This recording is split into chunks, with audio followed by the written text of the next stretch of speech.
ички иштер органдары тарабынан элге сервистик тейлөөлөрдү көрсөтүү, санариптештирүү багытында Жалал Абад облусунун аймагында аткарылган жумуштар.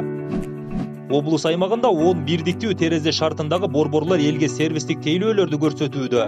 Анын 4-өө 2022 жылы жаңыдан курулуп пайдаланууга берилди. Алар Базар Коргон, Аксы, Ала Бука, Чаткал райондук ички иштер бөлүмдөрү тарабынан ишке киргизилди. Жалпысынан облустагы борборлорго 11 айда чет элдик 633 жана өлкөбүздүн 39159 жараны соттуулугу бар же жоктугу тууралуу ырастамаларды алуу үчүн кайрылган. Ок атуучу курал жаракка уруксат кагаздарын алуу үчүн 424 жаран кайрылган.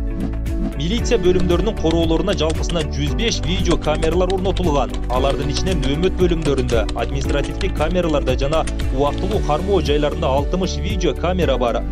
Облустагы район борборлоруна, коомдук жайларга, көчөлөргө жалпысынан 123 видео камералар орнотулган.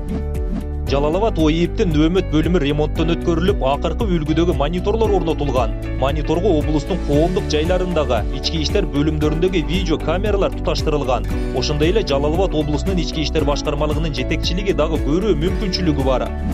Акылдуу шаар долбоорунун экинчи этабынын негизинде облустагы Бишкек-Ош унаа жолунун 30 участкаларына жана Жалал Абад Кадарман унаа жолунун 6 участкасына, Жалал Абад шаарынын 12 көчөлөрүнүн кесилишине видео камералар коюлган.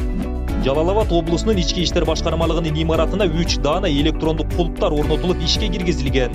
Электрондук иш кагаздарын жүргүзүү үчүн бардык милиция бөлүмдөрүнүн кеңселери заманбап компьютердик техникалык жабдуулар менен камсыздалып, жашыруун канал аркылуу электрондук дарекет туташтырылган.